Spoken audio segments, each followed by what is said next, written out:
For several years now, I've purposely avoided making my version of sci-fi's most quintessential object, but then I was basically forced to. After literally thousands of comments asking me this exact question over and over, I eventually realized that it's literally actually a law that your sci-fi universe has to have a cool spaceship that flies around the galaxy. And so, even though Dreams of Lumin is way more about an intriguing natural world that changes people psychologically and emotionally, I got to work. But the funny thing is that it ended up being one of my all-time favorite creations for this world-building project, and it's mostly because of one very unique aspect of the ship that completely changed my perspective, but more on that later. So, after weeks of 100% human-made creating, I bring to you a creation that changed everything. Real quick, I wanted to welcome you to an entire world of interesting lore and completely human-imagined art. My name is Travis, this is Dreams of Lumin, and now, let's check out some Spaceplane lore. It was the rising era that lit the way for a world of new opportunities. The year was 2062, and as the recently possible industry of asteroid mining began to sonically boom, a revolutionary spaceplane that broke the boundaries of everything previously possible became solidified with something worth far more than gold. Its purpose was to find potentially valuable asteroids and exoplanets, then deliver the necessary crew and mining equipment to them. Its name was Seeker, and it will forever be known as legendary. Seeker was created by the Weeble Forge Space Mining Corporation, and its abilities were far ahead of its time.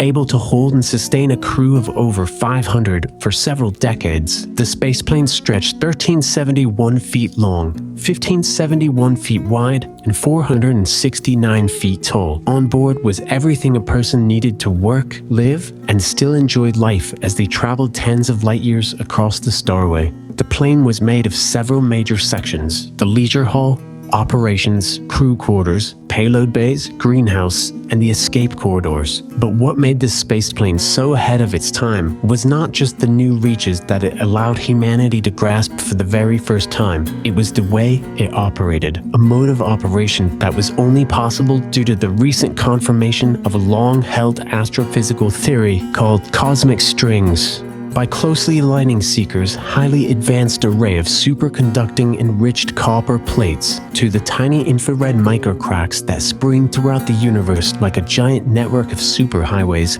a massive amount of energy is collected and converted by the proprietary WF engine into a form of photonic thrust that pushes the plane to a limit of speed that still defines space travel today, approximately 99.652% the speed of light.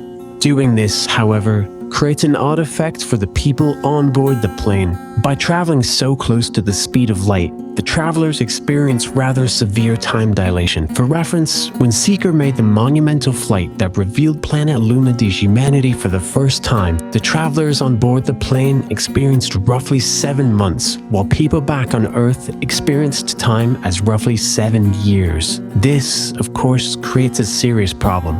A problem so serious that an entire team of psychologists had to be involved in the building of Seeker. How can humans be stuck on a plane for so long and simply not go insane? Well, simply put, they needed to have fun. Lots of fun, comprising of a large part of the plane. A massive lobby with nearly every amenity possible keeps travelers occupied in a way that many relate to being on a cruise. There's shops, restaurants, bars, a gym, games, movie theater, and of course, an incredible view of the stars.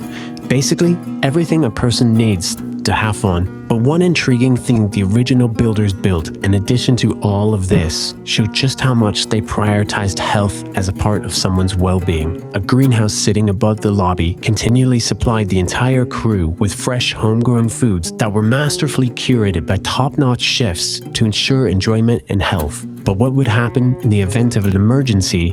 One highly annoying safety administrator kept arguing as Seeker was being created. Well, the builders thought of everything. 16 escape pods, each with a capacity of 35, fill out the majority of one of the plane's most ironic feature, the wings, which, in case you didn't know, a plane doesn't actually need in space. In case of an emergency, the pods were ejected from the plane, where a separate photon engine hopefully powered them to a place of safety. So how did the actual operations of the plane work? It all started with its satellite, which was an infrared astronomical observatory tuned to seek into deep space. It constantly scoured the galaxy looking for any asteroid or exoplanet whose chemical composition seemed valuable enough to travel to. Filling the vast majority of the plane's hold are the cargo bays, which fill the size of approximately 2 modern-day sports stadiums. Inside the cargo bays were just about every single piece of equipment the crew would ever need for mining. They also acted as the mechanic shop, deep storage, and was sometimes even used for the old Earth sport known as football.